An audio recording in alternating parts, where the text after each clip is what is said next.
আসসালামু আলাইকুম ওরহমতুল্লাহ। আলহামদুলিল্লাহ ওসসালাতু ওয়াসসালামু আলা রাসূলিল্লাহ ওয়া আলা আলিহি ওয়া সাহবিহি ওয়া মাওয়ালা।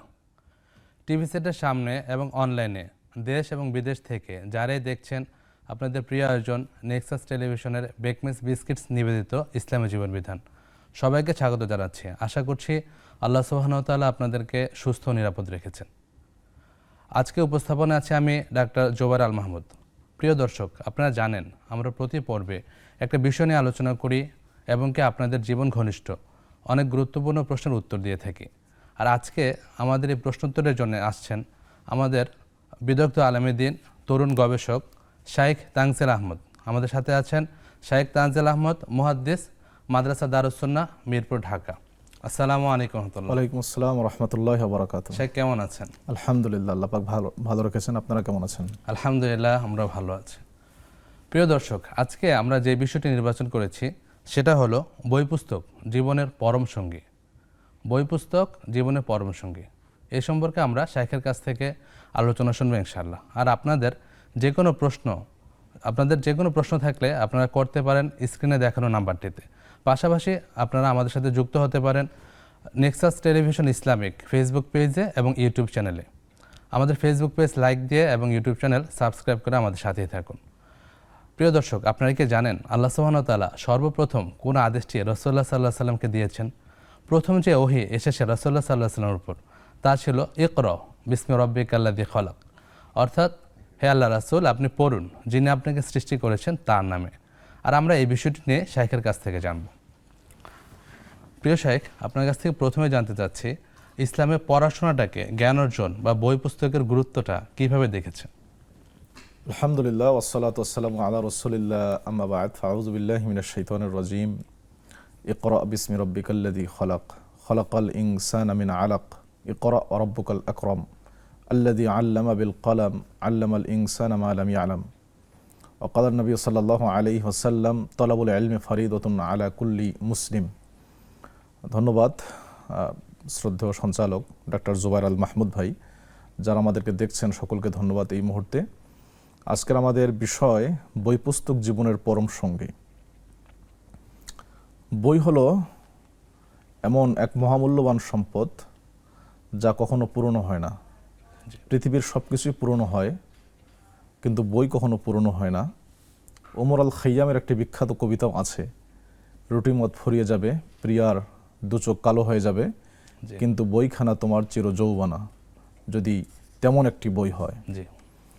বই এমন এক পরম বন্ধু, এমন এক পরম সঙ্গী যে সঙ্গী কখনো বিরক্ত হয় না। আপনার দুনিয়ার যত সঙ্গী সবাই একসময় বিরক্ত হয়ে যায়, কিন্তু বই কখনো বিরক্ত হবে না।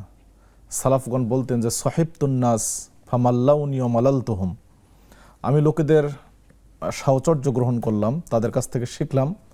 অনেক সময় আমি তাদেরকে বিরক্ত করলাম, কখনো তারা আমাকে বিরক্ত করে ফেললো বেশি প্রশ্ন করার কারণে।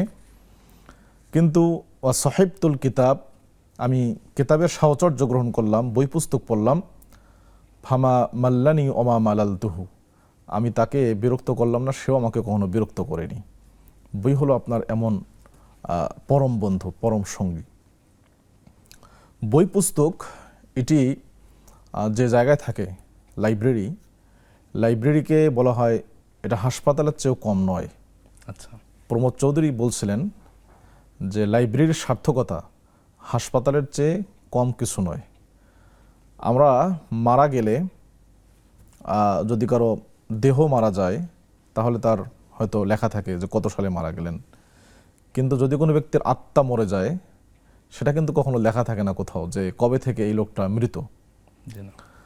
আপনি যদি চির যৌবন যদি কেউ ধরে রাখতে চায়, যুবক থাকতে চায়, যৌবনের উদ্দীপনা যদি কেউ ধরে রাখতে চায়, তাহলে তাকে বই পড়তে হবে।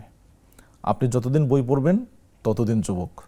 আপনি বই পড়া ছেড়ে দিবেন, আপনি বৃদ্ধ। আপনার চিন্তা চেতনায় জড়তা চলে আসবে, কারণ বই আপনাকে সাহস যোগায়, বিশ্বকে নতুন করে চেনাতে শেখায়, অতীতকে সামনে নিয়ে আসে, ভবিষ্যৎ নির্মাণের সমূহ সম্ভাবনা আপনাকে দেখায়। এক সুন্দর স্বপ্ন বনে বই। এই বই যদি আপনি ছেড়ে দেন তাহলেই কিন্তু আপনি আপনার বয়সটাকে এক লাফে আপনি কয়েক বছর সামনে নিয়ে গেলেন। আপনার জাযাকাল্লাহ শেখ, আমরা আরো শুনবো। আমাদের একজন দর্শক আছেন, তার প্রশ্ন নিচ্ছি। আসসালামু আলাইকুম, শুনতে পাচ্ছি আপনাকে।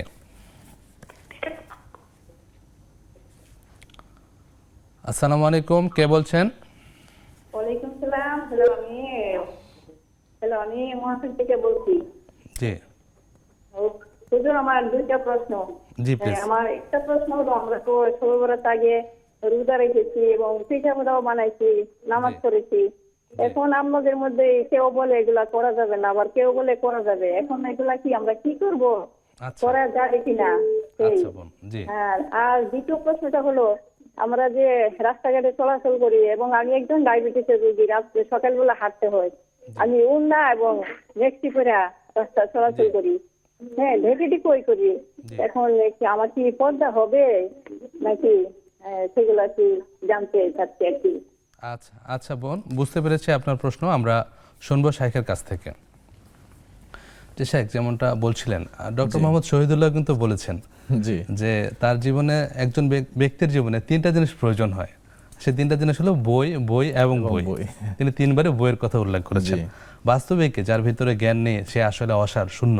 অবশ্যই। তো শেখ, আপনার কাছে আমরা জানতে চাই ওই বিষয়টাতে যে আল্লাহ সুবহানাহু ওয়া তাআলা রাসূলুল্লাহ সাল্লাল্লাহু আলাইহি ওয়াসাল্লামের উপর প্রথমে সালাত ফরজ করলেন না, তাওহীদের দাওয়াত ফরজ করলেন না, প্রথমে কেন ইকরা বা পড়ার আদেশ দিয়ে আল্লাহ সুবহানাহু ওয়া তাআলা ওহী শুরু করলেন, বা এর পেছনে হিকমতটা যদি বলতেন। জি, এটার কারণ হলো, কারণ যে সমাজে নবী সাল্লাল্লাহু আলাইহি ওয়াসাল্লাম এসেছেন, সেই সমাজ অজ্ঞতার অন্ধকারে ডুবেছিল। জি পুরো সমাজ তাওহীদের জ্ঞান থেকে, ওহীর জ্ঞান থেকে পুরোপুরি বিচ্ছিন্ন ছিল।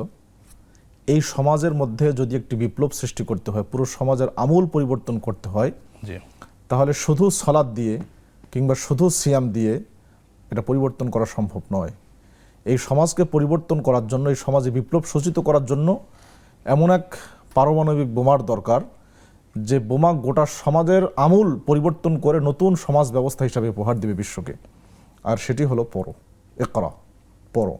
কারণ যদি কেউ পড়তে জানে, যদি কেউ পড়তে পারে, তাহলে তিনি তার রবকে চিনবেন, আল্লাহকে জানবেন, পরকালকে জানবেন, নিজের জীবনের উদ্দেশ্য সম্পর্কে সচেতন হবেন।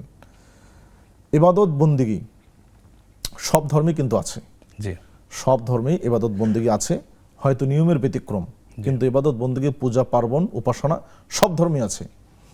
অন্যান্য ধর্মের সাথে ইসলামের মূল পার্থক্য এটি যে ইসলামের যে ইবাদত, ইসলামের বন্দিগি, ইসলামের যত যা কিছু আছে উপাসনা, সব কিছুই জ্ঞান ভিত্তিক, ওহী ভিত্তিক। আর অন্যান্য ধর্মের অধিকাংশই মানব রচিত, মানুষের তৈরি করা অভিজ্ঞতার আলোকে। মানুষ মনে করেন যে এভাবে করলে হয়তো বা মানুষের আত্মার উন্নতি হবে, মানুষ খারাপ কাজ থেকে বেঁচে থাকবে।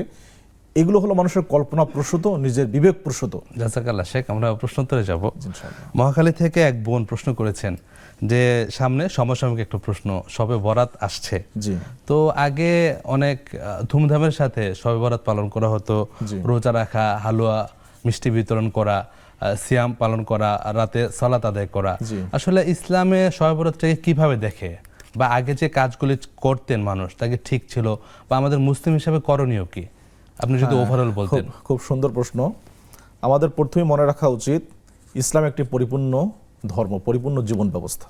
জি দ্বিতীয়ত, কোনো দইফ জাল হাদিস দিয়ে, কোনো দুর্বল হাদিস দিয়ে ইসলামের কোনো আমল সাব্যস্ত হয় না। জি ইসলামের কোনো আমল সাব্যস্ত হতে গেলে অবশ্যই সহিহ হাদিস লাগবে, বিশুদ্ধ হাদিস লাগবে। এই ব্যাপারে প্রায় সবাই ঐক্যমত। তৃতীয় হলো, এমন কোনো সুন্দর জিনিস নেই, এমন কোনো ভালো জিনিস নেই যা নবী সাল্লাল্লাহু আলাইহি ওয়াসাল্লাম আমাদেরকে দেননি। জি এই তিনটি মৌলিক জিনিস যদি আমরা মনে রাখি, তাহলে এই শবে বরাত এবং এই সংক্রান্ত আরও যতগুলো প্রশ্ন আমাদের সামনে আসে, এগুলোর অনেকটা জবাব আমরা পেয়ে যাব। তাহলে প্রথমত আসুন, আমরা বলছিলাম ইসলাম পূর্ণাঙ্গ ধর্ম। জি নবী সাল্লাল্লাহু আলাইহি ওয়াসাল্লাম এর যুগে এই শবে বরাত পালিত হয়েছিল কিনা, এ সম্পর্কে দুই ধরনের হাদিস পাওয়া যায়। এক ধরনের হাদিসে এই রাতে বিশেষ ইবাদতের কথাও এসছে, আর এক ধরনের হাদিসে এসছে যে বিশেষ কোনো ইবাদতের কথা না, শুধু এই রাত্রের ফজিলত বর্ণিত হয়েছে। যে যে যে যে হাদিসগুলোতে এই রাতের বিশেষ আপনার আমল বর্ণিত হয়েছে, সেই সবগুলো হাদিসেই দুর্বল, কোনোটাই সহি নয়। শুধু একটি হাদিস, এটিকে শেখ আলবানী হাসান পর্যায়ের বলছেন, যদিও অনেক ওলামায়ে কেরাম এটাকে আবার দুর্বল বলছেন। যদি আমরা হাসানও ধরি, জি যে গ্রহণযোগ্য সেই হাদিসটা হলো যে আল্লাহ তাআলা এই রাত্রিতে, শবে বরাতের রাত্রিতে দুনিয়ার আসমানে নেমে আসেন এবং তিনি গোটা দুনিয়াবাসীকে ক্ষমা করে দেন দুই শ্রেণীর লোককে বাদ দিয়ে, মুশরিক এবং মুশাহিন। মুশরিক মানে তো মুশরিক যে শিরিক করে তাকে, মুশাহিনের দুই ব্যাখ্যা, একটি হলো যারা অন্যের সাথে হিংসা বিদ্বেষ করে তাকে, অথবা যারা আহলুস সুন্নাহ ওয়াল জামাআহ এদের সাথে হিংসা বিদ্বেষ করে তারা, অর্থাৎ বেদাতিরা। সহজ কথা, যারা মুশরিক এবং যারা বেদাত করে তাদেরকে বাদ দিয়ে আল্লাহ তাআলা সকলকে ক্ষমা করে দেন। জাযাকাল্লাহ শেখ। তো যতটুকু বুঝতে পারলাম মানে শেখ ব্যাপারটা হলো যে এখানে এই রাত্রে আমি শেষ করি, এই রাত্রিতে ফজিলত আছে, এইটুক ফজিলত এই একটা হাদিসেই কেবল হাসান পর্যায়ের, গ্রহণযোগ্য পর্যায়ের। কিন্তু প্রশ্ন হলো এই রাত্রির আমল কি? বুঝলাম যে এই রাত্রির ফজিলত বিশেষ আছে, আমল কি? এখন আমরা মনে করছি যে আমল, আমরা যেহেতু ফজিলতপূর্ণ তাহলে আমরা নিজেরাই কিছু ভালো আমল করি না। এই রাত্রি হলো সেই রাত্রি যে রাত্রি বোনাসের রাত্রি। আপনি যদি গোটা বছর আমল করেন, সে আমলের পরিপ্রেক্ষিতে আল্লাহ তাআলা এই রাত্রিতে আপনাকে হয়তোবা ক্ষমা করতে পারেন। কিন্তু আপনি গোটা বছর আমল করলেন না, সারা মাস আপনি কাজ করলেন না, কোনো বেতন দেওয়ার দিন আপনি এসে লাইনে দাঁড়িয়েছেন, বসের কাছ থেকে বেতন নেবেন, আপনি কি বেতন পাবেন? মোটেও না। এই রাত্রি হলো সেই রাত্রি, আপনি গোটা বছর ইবাদত করবেন, গোটা বছরের আমল নামা একত্রিত করে আল্লাহ তাআলা আপনাকে হয়তো এই রাত্রিতে বিশালভাবে ক্ষমা করতে পারেন। মূলত ইমাম শাওকানি রাহিমাহুল্লাহ এটি লিখছেন যে এই শবে বরাতের হাদিস দিয়ে অনেকেই বিভ্রান্ত হয়েছেন। ইখতাররা বিহাদাল হাদিসি উলামাউল মুসলিমিন, মুসলিমদের অনেকেই আপনার ধোঁকা খেয়েছেন, প্রতারিত হয়েছেন এই হাদিস দিয়ে। এমনকি ইমাম গাজালি রাহিমাহুল্লাহ তিনি তার ইহয়া উলুমুদ্দিনের মধ্যেও এই হাদিসকে দিয়ে আমলটা সাব্যস্ত করার চেষ্টা করছেন, কিন্তু হাদিসটি সর্বসম্মতক্রমে দুর্বল হাদিস, এটার কোনো ভিত্তি আগে ছিল না। এটি প্রথমত উদ্ভব হয় ফিলিস্তিন থেকে, বাইতুল আকসা থেকে 400 হিজরির। জাযাকাল্লাহ শেখ, ধন্যবাদ আপনাকে। আমরা প্রশ্ন নেব। আসসালামু আলাইকুম, কে আছেন? শুনতে পাচ্ছি আপনাকে। ওয়ালাইকুম সালাম। আসসালামু আলাইকুম। ওয়ালাইকুম সালাম ওয়া রাহমাতুল্লাহ। জি বোন বলুন। হুজুর, আমার একটি প্রশ্ন হুজুরের কাছে আছে। আমরা তো মুসলমান, আমাদের 5 কালিমা, জি, কালিমায়ে তাইয়্যিবা, কালিমায়ে শাহাদাত, কালিমায়ে তাওহীদ, কালিমায়ে তামজিদ, আরেকটি কালিমা কি? কোন কালিমা নির্দিষ্ট করে তো থাকে না, এই জন্য বুঝতে অসুবিধা হয় আমার। এটা একটু বলবেন এবং কালিমাটা সালাত করে শোনাবেন। আচ্ছা আচ্ছা। আর দ্বিতীয় প্রশ্ন হচ্ছে, হুজুর, একজনের বাপ মা একজনের সন্তান অনেকটি, একজনের প্রতি খুব অসন্তুষ্ট আছেন, হয়তো ছোটবেলাতে ভালো ছিল না, এখন তো সে ভালো হয়ে গেছে। বাপ মা কেউ বাপ মারে তেমন ভাবে দেখে না, টাকা পয়সা দেয় ঠিকই, কিন্তু সে দেখাশোনা করে কাছে তাই। আগে যে বাপ মা সন্তুষ্ট ছিল, গুনাহ হয়েছে, এখন যে তার প্রতি সন্তুষ্ট, এটার কি ফায়দা আমাকে একটু জানাবেন। আচ্ছা, জাযাকাল্লাহ বোন, আমরা আপনার প্রশ্নগুলো উত্তর শুনবো ইনশাআল্লাহ। আমাদের সাথে আরেকজন দর্শক আছেন। আসসালামু আলাইকুম রাহমাতুল্লাহ। প্রিয় দর্শক, শুনতে পাচ্ছি আপনাকে। জি, ওয়ালাইকুম আসসালাম ওয়া রাহমাতুল্লাহ। জি, আমি নীলা বলছিলাম পাবনা সদর থেকে। আমি 2টা প্রশ্ন করব হুজুর। জি প্লিজ। ফার্স্ট প্রশ্ন হচ্ছে, মানে এশার নামাজের সময়, মানে এশার নামাজ পড়ে বেতের পড়ে ইবাদত নফল 2 রাকাত নাকি নামাজ আছে। আমি এটা শুনেছি, আমি কোথাও দেখি নাই, শুনে আমি আমলটা করার চেষ্টা করি। আসলে এটা হচ্ছে মানে সুন্নাহ কিনা, আসলে পড়তে হবে কিনা, এটা একটু বলবেন। আর আমাকে একজন বলেছেন যে 10 বার ইখলাস পড়লে নাকি হচ্ছে জান্নাতে তার জন্য 10টা বাড়ি নির্মাণ হয়। আসলে এই কথাটা মানে যৌক্তিক কিনা, সত্য কিনা, আবার 200 বার পড়লে নাকি অনেক ফজিলত আছে, এই বিষয়গুলো একটু বলবেন। আচ্ছা বোন, জানাবো আপনাকে ইনশাআল্লাহ। প্রিয় দর্শক, আপনারা দেখছিলেন বেকমেস বিস্কিটস নিবেদিত ইসলামের জীবন বিধান। যাচ্ছে ছোট্ট বিরতিতে, এরপর এসে আপনাদের প্রশ্নের উত্তর শুনবো এবং আরও কিছু প্রশ্ন নেব ইনশাআল্লাহ। আসসালামু আলাইকুম রাহমাতুল্লাহ।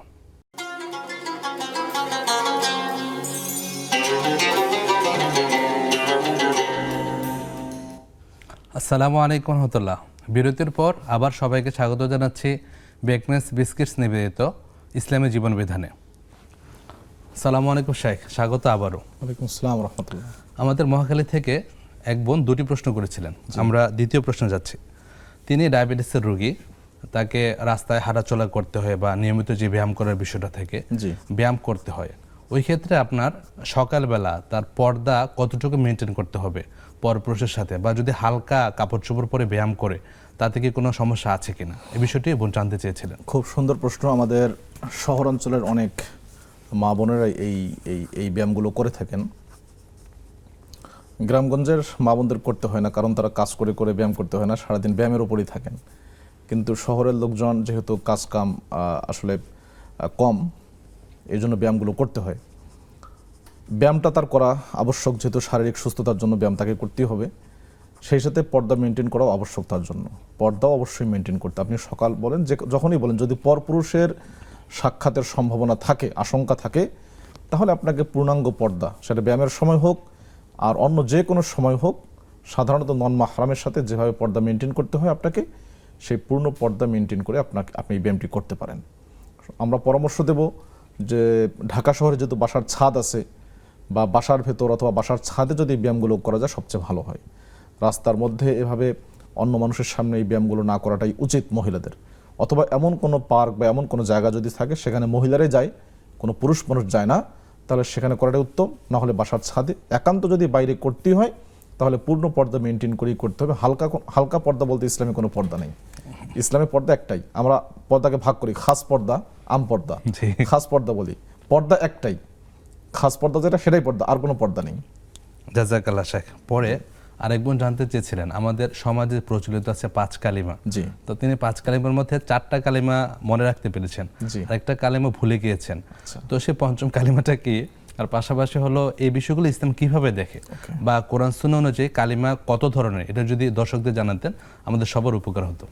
খুবই সুন্দর প্রশ্ন। কালিমার ব্যাপারে আমাদের প্রচলিত যে ধারণা, 5 কালিমা, কালিমা তাইয়্যিবা, কালিমা শাহাদা, কালিমা তামজিদ, কালিমা তাওহীদ, আর পঞ্চমটি হলো কালিমা রদ্দে কুফর, কালিমা রদ্দে কুফর। আচ্ছা। তো এই 5 কালিমার যে ধারণা আমাদের প্রচলিত সমাজে, এটার কোনো কোরআন এবং হাদিসের ভিত্তি নেই। আচ্ছা। কালিমা একটি। আল্লাহ কোরআনে বলছে সূরা ইব্রাহিমে, আলাম তারা কাইফা দরাবাল্লাহু কালিমাতান তাইয়্যিবা। তাইয়্যিবাতান, কালিমা তাইয়্যিবা মানে সুন্দর উত্তম কালিমা, সেটা একটি কালিমা, লা ইলাহা ইল্লাল্লাহ, অথবা আশহাদু আল্লা ইলাহা ইল্লাল্লাহ ওয়া আশহাদু আন্না মুহাম্মাদার রাসূলুল্লাহ, যেটি সেটি। বাকি যে কালিমাগুলো আমাদের সমাজে প্রচলিত, এগুলো কিভাবে আসলো আল্লাহু আলাম। এগুলোর ব্যাপারে কোনো দুর্বল হাদিসও নেই, এগুলোর ব্যাপারে কোনো দুর্বল হাদিসও নেই। হ্যাঁ, এই কালিমার ভেতরে যে আপনার শব্দগুলো, এই শব্দগুলো বিভিন্ন দোয়া হিসাবে হয়তো হাদিসে এসছে, কিন্তু এগুলোকে পৃথক কালিমা করার যে প্রচলিত রীতি, এটার হাদিস এবং কোরআন দ্বারা সাব্যস্ত নয়। কাজে আমাদের এই ধারণা থেকে বের হয়ে আসতে হবে। কালিমা একটি, লা ইলাহা ইল্লাল্লাহ মুহাম্মাদুর রাসূলুল্লাহ, অথবা আশহাদু আল্লা ইলাহা ইল্লাল্লাহ ওয়া আশহাদু আন্না মুহাম্মাদার কালিমা রাসূলুল্লাহ। শাহাদাত বলতে আমরা যেটা জি, বুঝি, এটাই হলো একমাত্র কালিমা, আর কোনো কালিমা। জাযাকাল্লাহ শেখ। আমরা আরেকটু প্রশ্ন নিব। আসসালামু আলাইকুম প্রিয় দর্শক, আপনাকে শুনতে পাচ্ছি। ওয়ালাইকুম আসসালাম। আসসালামু হুজুর, ভালো আছেন? জি আলহামদুলিল্লাহ ভালো আছি, আপনারা কেমন আছেন? হ্যাঁ আলহামদুলিল্লাহ আমরা ভালো আছি। হুজুর, আমার 2টা প্রশ্ন। জি প্লিজ। অনেক সময় অনেক বাচ্চারা কোনো হকারের কাছ থেকে কোনো জিনিস না বইলা নিয়ে নেয়, পরে দেখা যায় ওটা হাতে আছে বাচ্চার। জি। তখন তো আমরা হয়তো ওই বাচ্চাটা মানে হকারকে খুঁজে পাই না, তখন ওর পরবর্তীতে আমরা কি করতে পারি? আচ্ছা। আরেকটা প্রশ্ন হচ্ছে, 3 বাচ্চার এক বাচ্চার আমার করা হয় নাই, আকিকা করা হয় নাই, তো এখন ওই তাদের জন্য কি করতে পারি? আর কিছু টাকা জমানো হয়েছিল ওই আকিকার জন্য, কিন্তু পরবর্তীতে টাকাটা আবার মানে খরচ করে ফেলছি, এখন কি করা যায়? আচ্ছা বোন, সবগুলো বিষয় আমরা জানবো ইনশাআল্লাহ। মোহতারাম, আমরা প্রশ্নোত্তর নিচ্ছিলাম। ওই বোনেরই আরেকটা প্রশ্ন ছিল যে বাবা মা আগে তার প্রতি অসন্তুষ্ট ছিলেন, কিন্তু বর্তমানে সন্তুষ্ট, কিন্তু পিতামাতা সন্তুষ্ট হওয়ার পরও সন্তান তার দিকে অতটা দেখভাল করছে না, হয়তো আর্থিক দিকগুলি দেখছে।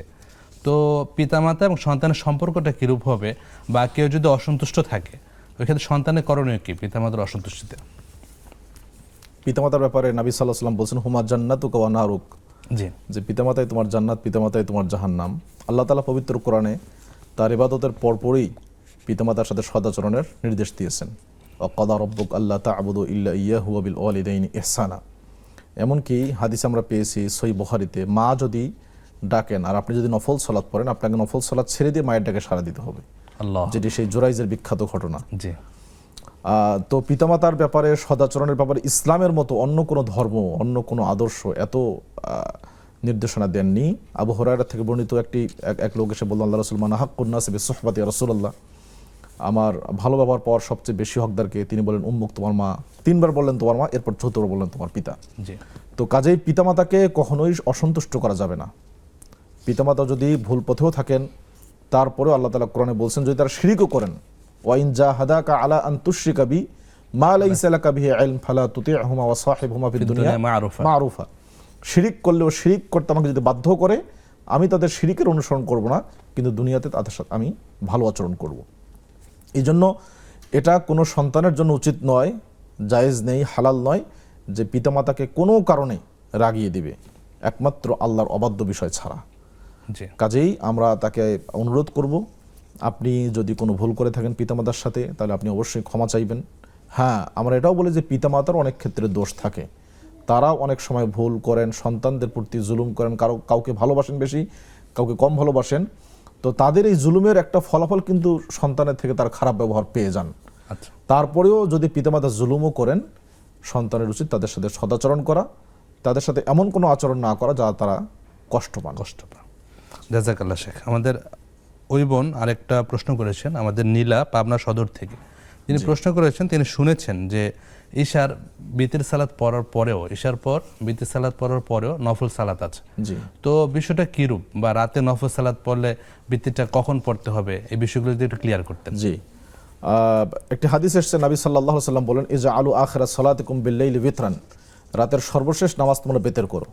বেতের হলো রাতের সর্বশেষ নামাজ। জি অন্য একটি হাদিসে, সহিহ হাদিসে এসেছে, নবী সাল্লাল্লাহু আলাইহি সাল্লাম নিজেই কখনো কখনো বেতের সালাতের পরে 2 রাকাত সালাত বসে বসে পড়তেন, 2 রাকাত নফল নামাজ তিনি বসে পড়তেন। আচ্ছা এই দুই ধরনের বিপরীতমুখী হাদিসকে সামঞ্জস্য দিতে ওলামাগণ বলেন যে বেতের সালাতের পরে 2 রাকাত বসে সালাত পড়া এটা হয়তো রাসূলের জন্য নির্দিষ্ট খাস ছিল। জি। কিন্তু জমহুর উলামা ইকরাম, ইমাম নববী সহ অন্যরা বলছেন যে না, খাস এটা যে রাসূলের সাথে নির্দিষ্ট, এর সপক্ষে কোনো দলিল নেই। আচ্ছা, দলিল ছাড়া আপনি একটা আমলকে রাসূলের জন্য খাস বলতে পারেন না। এই জন্য ওলামাগণ বলেন যে বেতের সালাতের পরে যদি কেউ চায় মাঝে মধ্যে, অবশ্যই মাঝে মধ্যে, নিয়মিত নয়, মাঝে মধ্যে তিনি বসে বসে 2 রাকাত সালাত পড়তে পারেন। এটা আপনি রাতের সালাত শেষ করলেন, সমাপ্তির জন্য আপনি এটা হয়তো শুকরিয়াতান 2 রাকাত সালাত আদায় করলেন, তবে সেটা অবশ্যই মাঝে মধ্যে, সর্বদাই নয়। মানে আমরা মাঝে মধ্যে 2 রাকাতটা সালাত পড়তে রাখতে পারি, কিন্তু জি। আমাদের সাধারণভাবে বেতেরটা রাতের শেষ সর্বশেষ। সালাত হবে বেতের সালাত। জি জি জি। জাযাকাল্লাহ। এরপর নীলা ওই বোনে আমাদের প্রশ্ন করেছিলেন যে হাদিসে শুনেছেন উনি যে 10 বার যদি কেউ সূরা ইখলাস পড়েন তাহলে তার জান্নাতে বাড়ি নির্মাণ হয়। পাশাপাশি 10 বারের পাশাপাশি 200 বার সূরা ইখলাস পড়ার কিছু ফজিলত উনি জানেন। জি। আসলে বিষয়টা কি? সূরা ইখলাস একটি ফজিলতপূর্ণ সূরা, নিঃসন্দেহে। নবী সাল্লাল্লাহু আলাইহি ওয়াসাল্লাম সাহাবীদেরকে বললেন যে তোমাদের কেউ আছো কি যে পবিত্র কোরআন প্রতিদিন খতম করতে পারবে? সাহাবারা বললেন আইয়ুনা ইউতিকু যালিক, আমাদের মধ্যে কে এটা সম্ভব? এটা তো অসম্ভব ব্যাপার। তো নবী সাল্লাম বললেন যে সূরাতুল ইখলাস তা'দিলু সুলুসাল কোরআন, সূরা ইখলাস একবার যদি কেউ পড়ে কোরআনের 1/3 পড়া হয়ে যায়, 3 বার পড়লে গোটা কোরআন পড়ার সওয়াব উনি পাবেন। এটি হলো সহিহ হাদিস। জি।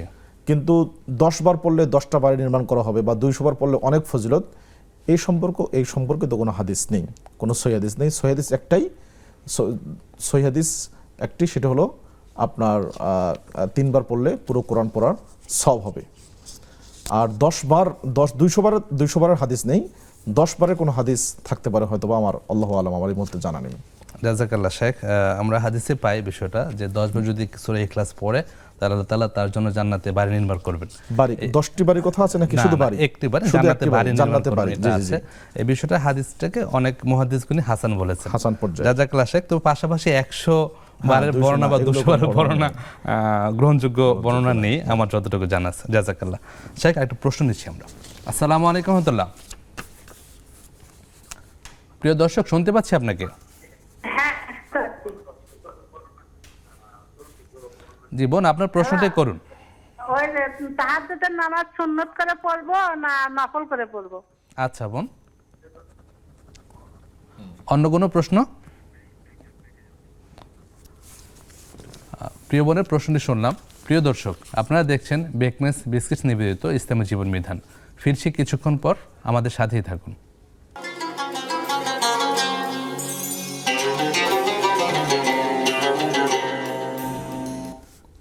আসসালামু আলাইকুম প্রিয় দর্শক, বিরতির পর আবারও স্বাগত জানাচ্ছি বেকমেস বিস্কিটস প্রেজেন্টস ইসলামী জীবন বিধানে। আসসালামু আলাইকুম শাইখ, স্বাগত আরেকবার। আমাদের প্রশ্ন এসেছিল যে বাচ্চারা বিভিন্ন সময় হকারের কাছ থেকে বিভিন্ন জিনিস রেখে দেন, কখনো কখনো ভুলবশত বাচ্চা এটা নিজের কাছে রেখে দেন, হকারকে ফেরত দেওয়া হয় না। জি। ওই ক্ষেত্রে ইসলাম কি বলে বা করণীয় কি? জি জি, এরকম কোনো সমস্যা হয়ে থাকে যে বাচ্চা নিয়ে নিয়েছে, বাম্মা হয়তো জানে না, পরবর্তীতে দেখছে, ফেরত দেওয়ার সুযোগ হয় না, বা হকার একবার আসছে আর হয়তো আসার সুযোগ নেই।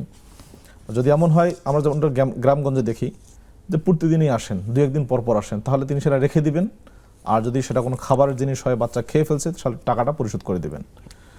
আর যদি এই হকারকে পাওয়ার কোনো সম্ভাবনা না থাকে, তাহলে তিনি হকারের উদ্দেশ্যে, হকারের নামে বা হকারের উদ্দেশ্যে সওয়াবের আশায় এই টাকাটা তিনি দান করে দিবেন। ওই মূল্যটা, ওই জিনিসের মূল্যটা তিনি দান করে দিবেন, নিজের সওয়াবের আশায় না, হকারের সওয়াবের আশায়। আল্লাহ যেন হকারের পক্ষ থেকে তার দানটা কবুল করেন। জি, জাযাকাল্লাহ শেখ। ওই বোনেরই আরেকটা প্রশ্ন ছিল যে তার 3 সন্তান, 2 সন্তানের আকিকা করেছেন, এক সন্তানের আকিকার জন্য টাকা জমিয়েছিলেন, কিন্তু কোন এক কারণে আকিকাটা করা হয়নি বা করা যায়নি, এখন করণীয় কি? আকিকার সুন্নাহ হলো এটি 7ম দিনে করা, 7ম দিনেই আকিকা করার সুন্নাহ। আমাদের অনেকের অলসতা বশত অনেকেই করে না এবং এটাকে অবহেলা মনে করে থাকেন, মনে করেন যে এক সময় দিলেই হলো। জি, আমরা নিজেই এই কথাগুলো শুনে থাকি আর কি। তো এটা মোটেও উচিত নয়। আপনার 7ম দিন আকিকা করাটা সুন্নাহ। একান্ত যদি আপনি আকিকা দিতে না পারেন, তাহলে অন্য যে কোনো সময় আপনি সেটা দিতে পারবেন। অর্থাৎ আপনার উপর একটি দায়িত্ব ছিল এই সময় করা, আপনি সেই সময় করলেন আপনার গাফলতির কারণে। এখন যেহেতু অন্য সময় আপনাকে সেটি পালন করতে হবে, আপনি এটা করে ফেলবেন। অনেকেই বলেন যে না, অন্য কোনো সময় করা যাবে না, এই কথাটি সঠিক নয়। আপনি যদি কোনো সালাত পড়তে না পারেন, তাহলে পরবর্তীতে আপনি পড়বেন না, অবশ্যই পরবর্তীতে পড়বেন। এইরকম আপনি যদি 7ম দিনে করতে না পারেন, তাহলে পরবর্তীতে করে নেবেন। তবে আমরা অনুরোধ করব 7ম দিনেই সেটা সম্পন্ন করার। জাযাকাল্লাহ। মানে শেখ দায়মুক্ত হওয়া, রাসূলুল্লাহ সাল্লাল্লাহু আলাইহি ওয়াসাল্লাম যেমনটা হাদিসে বলেছেন, মুরতাহানুম বিআকিকাতিহি, মুরতাহানুম কুল্লু মাউলুদিন মুরতাহানুম প্রত্যেক বিআকিকাতিহি, সে আকিকার জন্য দায়বদ্ধ থাকে। জাযাকাল্লাহ শেখ। আরেকজন বোন প্রশ্ন করেছিলেন যে তিনি যে রাতের সালাত পড়বেন, তাহাজ্জুদ বা কিয়ামুল লাইল, সেটা কি সুন্নত হিসেবে পড়বেন নাকি নফল হিসেবে পড়বেন? হ্যাঁ, খুবই সুন্দর প্রশ্ন। আমাদের অনেক মা বোনদের এই প্রশ্নটা, তারা অনেক ঝামেলায় পড়েন এই বিষয়টা নিয়ে। তাহাজ্জুদের সালাত সুন্নাত নাকি নফল? জি, দেখুন, ইসলামের যে সলাতের বিষয়টা বলি, সলাতের যত প্রকারের সলাত আছে, সবগুলো প্রকার সলাত মৌলিকভাবে 2 প্রকার, জি, হয়তো ফরজ না হলে সুন্নাহ। জি, ফরজের মধ্যেই যারা ওয়াজিব বলছেন, ওয়াজিবটাও ফরজের কাছাকাছি। ওয়াজিব এবং ফরজের মধ্যে খুব বেশি পার্থক্য জি। নেই। নফল এবং সুন্নাহ একই। আচ্ছা, নফল এবং সুন্নাহ একই। নফলের মধ্যে যেগুলো একটি বেশি গুরুত্বপূর্ণ, সেগুলো হলো সুন্নাহ। জি, সুন্নাহর মধ্যে আবার যেগুলো বেশি গুরুত্বপূর্ণ, সুন্নাহ মুআক্কাদা। মুআক্কাদা। কাজেই আপনি সুন্নত বলেন, নফল বলেন, জিনিস একটাই। জি, সুন্নত বা নফল হলো অতিরিক্ত, জি, যা আপনার উপর আল্লাহ তাআলা আবশ্যক করেননি, আপনি এমনি পড়ছেন, এটাই হলো সুন্নাহ বা নফল। কাজে আপনি সুন্নাহ ধরিয়ে দিন অথবা নফল ধরিয়ে দিন, কোনো সমস্যা নেই ইনশাআল্লাহ, যে কোনো একটা ধরিয়ে দিলেই হবে। তবে বিষয়টা হলো এটা যে আমরা সুন্নতের আবশ্যকীয় সুন্নাহ না, বা আমরা সুন্নতে মুআক্কাদা যেটা বলে থাকি, না, নিয়মিত 12 রাকাত সালাত পড়ি, এর অন্তর্ভুক্ত এর না। অন্তর্ভুক্ত নয়। জাযাকাল্লাহ খায়ের। তবে নিঃসন্দেহে তাহাজ্জুদের গুরুত্ব তো অপরিসীম। অবশ্যই দাবুস সালিহিন, এটা নেককারদের অভ্যাস। জাযাকাল্লাহ শেখ। আমরা একটা প্রশ্ন নিচ্ছি। আসসালামু আলাইকুম রাহমাতুল্লাহ। প্রিয় দর্শক, আপনাকে শুনতে পাচ্ছি।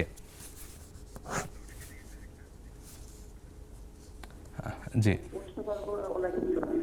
আসসালামু আলাইকুম। প্রিয় দর্শক, প্রশ্নটি করুন। সকালবেলা নামাজ 2 রাকাত দুহা নামাজ আর ইশা কোনটা আগে কোনটা পরে নামাজ পড়া লাগবে? আচ্ছা, জি, অন্য কোনো প্রশ্ন আছে বোন? ওকে, ধন্যবাদ বোন, আপনার প্রশ্নগুলোর উত্তর জানবো ইনশাআল্লাহ। শেখ, আবার ফিরছি আমরা আমাদের অনলাইন থেকে। নেক্সাস টেলিভিশন ইসলামিকে কমেন্ট বক্সে একটি প্রশ্ন করেছেন জেরিফা নামে এক বোন।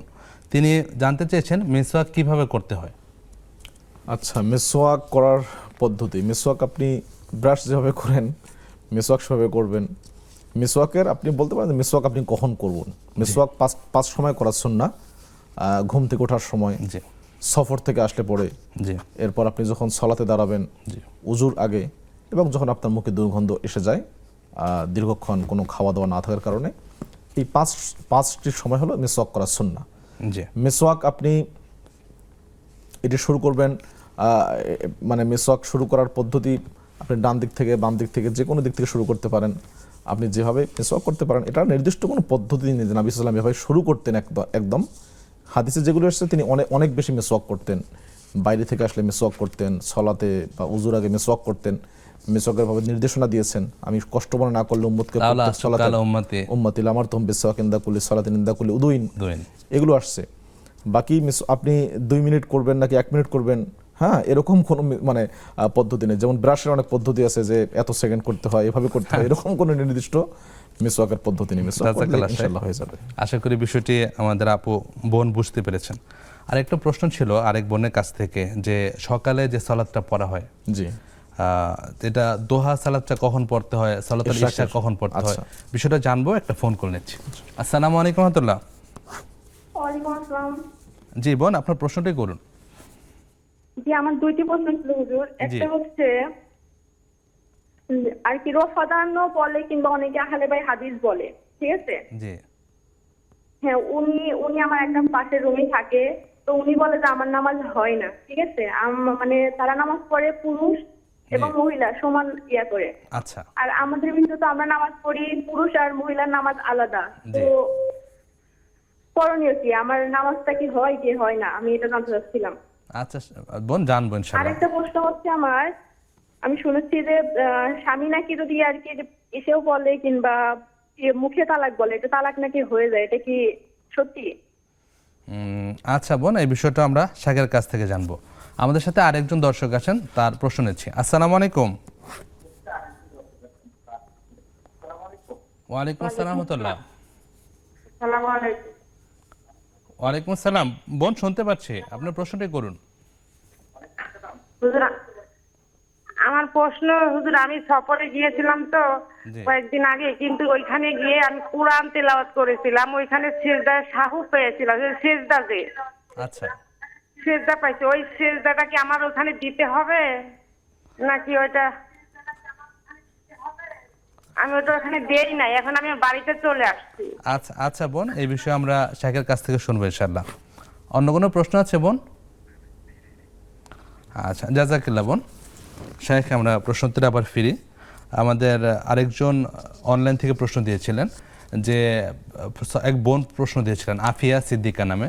তার প্রশ্নটি ছিল যে তিনি সলাতের প্রথম রাকাতে একটি সূরার অর্ধেক পড়েছেন, পরের রাকাতে থেকে তার সূরার বাকি অংশে পড়তে হবে নাকি অন্য কোনো সূরা তিনি মিলাতে পারবেন? হ্যাঁ, অন্য কোনো সূরা মেলাতে পারবেন, কোনো সমস্যা নেই। উনি যদি ওই সূরার বাকি অংশ পড়েন তাও হবে, অথবা নতুন কোনো সূরা যদি তিনি পড়েন কোনো সমস্যা নেই। মনে রাখতে হবে আল্লাহ তাআলা কোরআনে এটা মূলনীতি দিয়েছেন, জি ফাকরাউ মা তায়াসসারা মিনাল কোরআন। জি। কোরআন থেকে যেখানে সহজ মনে হয় সেখান থেকে আপনি তেলাওয়াত করুন। এটা ম্যান্ডেটরি নয় যে আপনাকে এই জায়গা থেকেই পড়তে হবে। তবে আপনি যদি খণ্ডিত অংশ পড়তে চান, ওলামাগণ বলেন সূরার শুরু থেকে পড়াটাই উত্তম। আচ্ছা এমনকি ইমাম ইবনুল কাইয়্যিম রাহিমাহুল্লাহ তিনি জাদুল মাআদে এটা লিখছেন যে সূরার মাঝখান থেকে বা শেষের দিকে শেষের অংশ তেলাওয়াত করা, মাঝখান অংশ তেলাওয়াত করা এটি মাকরু, বরং সূরার শুরু থেকে তেলাওয়াত করাটাই উত্তম বেশি। জাযাকাল্লাহ শেখ। আরেকটা প্রশ্ন ছিল, একটু আগে প্রশ্ন করেছিলাম, উত্তর নেওয়া হয়নি। সকালে সলাৎ যে কয়েকটা আছে, জি। সলাতুল দুহা কখন, সলাতুল ইশা কখন, আচ্ছা। বা যে আমরা জাওয়ালের সালাতটা এতে অন্তর্ভুক্ত করি, কোনটা কখন পড়তে হয় যদি একটু আচ্ছা, জানাতেন। সুন্দর প্রশ্ন। ফজরের সলাতের পরে, জি ফজরের সলাতের পরে জোহরের সলাতের আগ পর্যন্ত জি। মোট 3টা সলাত আছে। আচ্ছা একটি হলো সালাতুল ইশরাক। জি সালাতুল ইশরাক হলো সূর্য ওঠার সাথে সাথে, সূর্যটার পরপরই, জি। সূর্যটা কমপ্লিট, আপনি আর 2, 4, 5 মিনিট পরেই 2 রাকাত সালাত পড়বেন। যেই 2 রাকাত সালাতের ব্যাপারে নবী সাল্লাল্লাহু আলাইহি ওয়াসাল্লাম বলেন, যদি কোনো ব্যক্তি ফজরের সালাত পড়ে এবং ওই জায়গায় বসে থাকে, অতঃপর এই 2 রাকাত সালাত পরে বাড়িতে যায়, সেজন্য পরিপূর্ণ একটি হজ এবং উমরার সওয়াব করবে। আল্লাহু আকবার। এটি অনেক গুরুত্বপূর্ণ ফজিলত, সহিহ হাদিস দ্বারা প্রমাণিত। দ্বিতীয় হলো সালাতুদ দুহা। সালাতুদ দুহার সময়টা হলো মূলত আরেকটু বেলা আরেকটু সামনে আসার পরে, অর্থাৎ 9টা 10টার দিকে বা 8টার পরে আর কি, জি। 8টা থেকে 10টা বা 11টা পর্যন্ত এই সময়ে এটার সর্বোচ্চ 12 রাকাত আপনি পড়তে পারেন, 2 রাকাতও পড়তে পারেন, 4 রাকাতও পড়তে পারেন। এই সলাতেরও বিশেষ ফজিলত আছে। নবী সাল্লাল্লাহু আলাইহি ওয়াসাল্লাম মক্কা বিজয়ের দিন এই সলাত আদায় করেছিলেন উম্মে হানের বাড়িতে। এটি হলো একটি সলাত। জি আরেকটি সলাত জাওয়ালের সলাত। জি জাওয়ালের সলাতটি হলো সূর্য পশ্চিম আকাশে ঢলে যাওয়ার পরেই, সূর্য মধ্য আকাশ থেকে পশ্চিম আকাশে যখন ঢলে গেল, এর সাথে সাথেই আপনি 4 রাকাত সালাত পড়বেন। এটি জোহরের সালাত নয়, জোহরের ফরজ বা সুন্নত নয়, বরং এটি স্বতন্ত্র 4 রাকাত। নবী সাল্লাল্লাহু আলাইহি ওয়াসাল্লাম বলেন, এই সময় জাহান্নামকে প্রজ্বলিত করা হয়, আমি পছন্দ করি এই সময় আমি যেন সালাতের মধ্যে থাকি, এই জন্য এই সালাতটি। তাহলে মোট 3টি সালাত, ইশরাক সূর্যটার সাথে সাথেই, এরপর সালাতুদ দুহা আর একটু বেলা গড়িয়ে গেলে এটি 2 থেকে 12 রাকাত পর্যন্ত, এরপর হলো জাওয়ালের সালাত, সূর্য পশ্চিম আকাশে ঢলার সাথে সাথে আপনি এটি পড়তে পারেন। জাযাকাল্লাহ শেখ। আমি একটু অ্যাড করছি যে সালাতুল আওয়াবিন যেটা বলা হয়, আচ্ছা। এটার বিশুদ্ধ সময়টা কখন যদি আচ্ছা, জানাতেন। সালাতুল আওয়াবিনের অপর নাম সালাতুদ দুহা মূলত। আচ্ছা সালাতুল আওয়াবিন বা সালাতুত তাওয়াবিন, সালাতুদ দুহা একই। জি সালাতুল আওয়াবিন নামে আমাদের সমাজে প্রচলিত যেটি আছে, মাগরিবের সালাতের পরে সুন্নতের পরে 6 রাকাত সালাত পড়া, এটা এটা এটা হাদিস এসছে, তবে সেই হাদিসটি জাল হাদিস, তিরমিজিতে হাদিস আসছে, আচ্ছা তবে সেই হাদিসটি একেবারেই মানে অনেকে জাল বলছেন, অনেকে জিদ্দান বলছেন, অগ্রহণযোগ্য। এটি গ্রহণযোগ্য নয়, বরং সলাতুদ দোহাটাই হলো মূলত সলাতুল আওয়াবিন। জাযাকাল্লাহ শেখ, অনেক কিছু জানলাম। আরেকজনের প্রশ্ন নিচ্ছি। আসসালামু আলাইকুম রহমতুল্লাহ। প্রিয় দর্শক, আপনাকে শুনতে পাচ্ছি। আমার একটা প্রশ্ন হচ্ছে যে ওখানে কেউ হত্যা করে তার উপর জানি অপরাধিত। বোন, প্রশ্নটা বুঝতে পারি না, আবার একটু করবেন? টেলিভিশনে ভলিউম কমিয়ে একটু জোরে প্রশ্নটা বলুন। আচ্ছা, আমি বলছিলাম যে কোনো ব্যক্তিকে যদি কেউ অন্যায়ভাবে হত্যা করে, তাহলে জি। যে ব্যক্তিকে হত্যা করা হয়েছে জি তার উপর জান্নাতটি অবধারিত হয়ে যায়। এটা কথাটি কতটুকু যুক্তিসম্পন্ন, এটা জানতে চাচ্ছি। আচ্ছা আর দ্বিতীয় প্রশ্ন হচ্ছে, কোনো ব্যক্তি যদি কোরআন মাজিদ মুখস্থ করে, মানে একবার করে মুখস্থ করে আলাদা আলাদা, তাহলে কি সে হাফিজ হতে পারবে কিনা, এটা জানতে চাচ্ছি। আচ্ছা, অন্য কোনো প্রশ্ন আছে বোন? অসংখ্য ধন্যবাদ বোন, আমরা জানবো ইনশাআল্লাহ। শেখ, আমরা প্রশ্নগুলোর উত্তর জানবো, এর আগে একটি ব্রেক নিচ্ছি।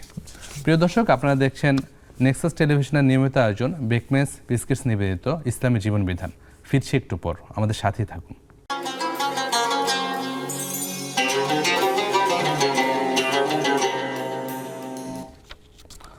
আসসালামু আলাইকুম প্রিয় দর্শক, স্বাগত আরেকবার। দেখছেন বেকমেস বিস্কিটস নিবেদিত ইসলামী জীবন বিধান। আসসালামু আলাইকুম শেখ, ওয়ালাইকুম আসসালাম। আবারও স্বাগতম। ধন্যবাদ। প্রশ্ন উত্তরে চলে যাচ্ছি সরাসরি। এক বোন প্রশ্ন করেছেন যে তিনি আমাদের প্রচলিত যেভাবে আমরা সলাৎ পড়ে থাকি এভাবে উনি সলাৎ আদায় করেন। তো ওনাকে আরেকজন জানিয়েছেন যে ওনার পদ্ধতিতে সলাৎ হচ্ছে না। উনি বলতে চেয়েছেন যে পুরুষরা যেভাবে সলাৎ আদায় করেন নারীরাও এভাবে সলাৎ আদায় করবেন, এবং কি এই কারণে নাকি ওই বোনের সলাৎ কবুল হচ্ছে না বা হচ্ছে না। আসলে বিষয়টা কীরূপ, কোরআন এবং সুন্নাহ এ বিষয়ে কী বলে? জি, সলাৎ কবুল হওয়া এবং সলাৎ বিশুদ্ধ হওয়া দুইটি ভিন্ন জিনিস। জি তবে কবুল হওয়ার পূর্ব শর্ত বিশুদ্ধ হওয়া। জি বিশুদ্ধ হলেই পরে আল্লাহ তাআলা সেটাই কবুল করার সম্ভাবনা বেশি থাকে। আমাদের সমাজে প্রচলিত নারীদের যে সলাৎ, আমরা এর আগেও এটার জবাব দিয়েছি, নারী এবং পুরুষের সলাতের কোনো পার্থক্য আছে কিনা? মৌলিক কোনো পার্থক্য নেই। আচ্ছা আমরা যে পার্থক্যগুলো আমাদের মা বোনেরা করে থাকেন, বিশেষ করে সাজদার সময়, রুকুর সময় বা সাজদার সময় নিজেকে একদম গুটিয়ে রেখে পুরো হাতটা মাটিতে রেখে সাজদা দেন, এটি হাদিসে বরং নিষেধ এসছে। আচ্ছা আপনি হাতের আপনার আঙ্গুল থেকে নিয়ে কোনোই পর্যন্ত পুরোটা মাটিতে বিছাতে পারবে না, এটা কুকুর বিছায় ভাবে, আচ্ছা এটা নিষেধ, কুকুরের মতো বেছানো যাবে না। জি পুরুষের মতো করে আপনি সলাৎ পড়বেন। আপনি তো সলাৎ যখন পড়ছেন তখন আপনি তো কোনো পর পুরুষের সামনে সলাৎ পড়ছেন না, আপনি একাকী পড়ছেন। জি এখানে আপনার ওই ওই ওই ওই ধরনের পর্দা আপনাকে মেনটেন করতে হচ্ছে না, যে কারণে পর্দার কথা আমাদের মা বোনেরা বলে থাকেন। বাকি যে বিষয়গুলো রফুল এদাইন করা, এটা সুন্নাহ। জি যদি আপনি সেটি না করেন আপনার সলাৎ হয়ে যাবে নিঃসন্দেহে, তবে করলে অবশ্যই আপনি সব পাবেন। যেটি ইমাম বুখারী রাহিমাহুল্লাহ তার জুজ রফুল এদাইনে নিয়ে এসেছেন, ভর্তি রফুল এদাইনে 10টি করে সব আপনি পাবেন। কাজেই আমরা বলবো যে বিশুদ্ধ হাদিসের দাবি হলো পুরুষরা যেভাবে সলাৎ পড়ে সেভাবে সলাৎ পড়াটাই হলো সুন্নাহসম্মত। তবে পর্দার ক্ষেত্রে আপনাকে একটু মেনটেন করতে হবে যে সলাতে আপনার মাথার চুল থেকে নিয়ে একদম পায়ের পাতা পর্যন্ত পুরোটাই আপনার পর্দা, শুধু মুখ এবং আপনার হাতের কবজি পর্যন্ত এটা পর্দার আওতামুক্ত। বাকি পুরো শরীর আলমার আতু কুল্লুহা আওরা, মহিলা পুরোটাই হলো পর্দার আওতাভুক্ত। কাজেই আপনি পর্দাটা করবেন। দ্বিতীয় পার্থক্যটা হলো যদি মহিলার নামাজের ইমামতি করেন তাহলে তিনি ওই কাতারেই দাঁড়াবেন, সামনে দাঁড়াবেন না। আচ্ছা তৃতীয় আরেকটি পার্থক্য হলো যদি কোনো মহিলা ইমামের ভুল হয়ে যায় তাহলে অন্যান্য মুক্তাদি মহিলারা তারা হাতের বাম হাতের উল্টো দিকে ডান হাত দিয়ে তালি দিবেন, তাসফিক যেটাকে বলা হয়, আর পুরুষরা সুবহানাল্লাহ বলবেন। এই হলো মৌলিক পার্থক্য। আর বাকি আমাদের সমাজে যে প্রচলিত পার্থক্যগুলো করা হয় এগুলোর কোনো সহি বা সঠিক কোনো ভিত্তি নেই। কাজেই আমরা বোনকে বলবো যে আপনি আমাদের পুরুষরা আমরা যেভাবে সলাৎ পড়ি আপনি সেভাবেই সলাৎ আদায় করবেন, এটি হলো সুন্নাহসম্মত। আপনি আরও বিস্তারিত সহিহ হাদিসে জানতে পারেন। জাযাকাল্লাহ খায়ের। আশা করি বোনের বিষয়টা ক্লিয়ার হয়েছে। আমরা সলাৎ ওইভাবে আদায় করবো যেমনটা রাসূলুল্লাহ সাল্লাল্লাহু আলাইহি ওয়াসাল্লাম বলেছেন, সল্লু কামা রাআইতুমুনি উসাল্লি, তোমরা এমনইভাবে সালাত আদায় করো যেভাবে তোমরা আমাকে দেখেছো। আমরা কোরআন সুন্নাহ যেভাবে বর্ণিত হয়েছে বিষয়গুলি জানবো এবং সেই অনুযায়ী আমল করার চেষ্টা করবো ইনশাআল্লাহ। শেখ, ওই মহিলারই প্রশ্ন ছিল, ওই বোনের প্রশ্ন ছিল যে স্বামী যদি ইয়ারকি করে মদাচ্ছলে তালাক দেয় ওই ক্ষেত্রে তালাক কার্যকর হবে কিনা? হ্যাঁ, এর জবাব নবী সাল্লাল্লাহু আলাইহি সাল্লাম দিয়েছেন হাদিসের মধ্যেই, সালাসুন জিদ্দুহুন্না জিদ্দুন ওয়া হাজলুহুন্না জিদ্দুন। তিনটে এমন বিষয় আছে যে তিনটা বিষয় আপনি যদি সত্যিকার ভাবেই করেন তাহলেও সত্যি হবে, যদি আপনি মজার ছলে করেন, ইয়ারকি করেন তারপরে সেটা সত্যি হবে। আচ্ছা, আর তলাক ওয়াল ইতাক, একটি হলো তলাক, তার একটি হলো তালাক। যদি কেউ তালাক ইচ্ছা করে দেয় তাহলে তালাক তো হবেই, যদি কেউ মজা করে দেয়, ইয়ারকি করে দেয়, তাহলেও সেটি তালাক হবে। অত্যন্ত ভয়ঙ্কর বিষয়, খতার এটা বিষয়। এই জন্য আমরা আমাদের যারা যদি কেউ না জেনে থাকে এই মাসআলাটি, তার ক্ষেত্রে ভিন্ন জিনিস, কিন্তু যদি কেউ জেনে শুনে এই মাসআলা জানার পরে যদি কেউ ইয়ারকি করে তালাক দেন, তাহলে সেই তালাকটি কার্যকর হয়ে যাবে এবং তাদের মধ্যে সংসার টিকবে না। আচ্ছা, পাশাপাশি আমরা তালাকের যে সুন্নাহ পদ্ধতিগুলি আছে ধাপে ধাপে দেয়া, জি, তালাকের এই সুন্নাহ বিষয়ে পদ্ধতি হলো- সতর্ক হব এবং ইনশাআল্লাহ। আমরা ওই বিষয়গুলি জানার চেষ্টা করব এবং এই ক্ষেত্রে সব সময় আমরা সিরিয়াস থাকব। ঠিক আছে শেখ, আমরা পরের প্রশ্ন নিচ্ছি। আরেক বোন প্রশ্ন করেছিলেন, তিনি সফরে ছিলেন, কোরআন তেলাওয়াত করেছেন, ওই সময় তিনি একটি সাজদার তেলাওয়াত করেছেন, কিন্তু ওই সময় উনি সাজদা দেওয়ার সুযোগ পাননি। তো তেলাওয়াতের সাজদাটাকে তাকে আবার আদায় করতে হবে না তার কি করণীয় যদি জানাতেন? এটি সুন্নাহ, উনি চাইলে এখন আদায় করতে পারেন, বর্তমানে সমস্যা নেই, এটা সাজদা দিয়ে দিলেন। জি, আর যদি চান যে না এটি তো চলে গেছে, আবশ্যক নয়, এটি ওয়াজিব নয়, এটি সুন্নাহ অনেকে মুআক্কাদা বলছেন, আপনি চাইলে এখন আদায় করতে পারেন, না করলেও আপনার কোনো গুনাহ হবে না ইনশাআল্লাহ। যে শেখ, পাশাপাশি বুখারীতে হাদিস এসেছে যে জি। রাসূলুল্লাহ সাল্লাল্লাহু আলাইহি ওয়াসাল্লাম সাজদাটা তিলাওয়াত করলেন কিন্তু পরবর্তীতে সাজদা দিলেন না। দিলেন না, জি। রাসূলুল্লাহ সাল্লাল্লাহু আলাইহি ওয়াসাল্লাম বলেছেন যে যদি কেউ চায় দিতে পারে, আর জি, কেউ জি। যদি না দেয় তা তো ইনশাআল্লাহ তাআলা সমস্যা নেই, অসুবিধা দুই নেই। ধরনের হাদিস এখানে জি, আমরা জাযাকাল্লাহ খাইর। শেখ, আরেক বোন প্রশ্ন করেছিলেন যে কাউকে যদি অন্যায়ভাবে হত্যা করা হয় তাহলে কি সে শহীদের মর্যাদা পাবে? যে হাদিসে যেটি এসেছে অন্যায়ভাবে হত্যা করা বলতে বা তার জন্য কি জান্নাত অবধারিত হয়ে যাবে? অন্যায়ভাবে হত্যা করা, আল্লাহ রাসূল সাল্লাল্লাহু আলাইহি ওয়াসাল্লাম বলেছেন, মান কুতিলা দুনা মালিহি ফাহুয়া শাহীদুন। জি, যে ব্যক্তি তার সম্পদের কারণে নিহত হলো, নিজের সম্পদ বাঁচানোর জন্য যদি কেউ নিহত হয়, সে শহীদ, হুকমি শহীদ। জি, ওমান কুতিলা দুনা আহলিহি ফাহুয়া শাহীদুন, যে তার পরিবারের জন্য নিহত হলো, পরিবারকে রক্ষা করতে গিয়ে সেও শহীদের মর্যাদা পাবে।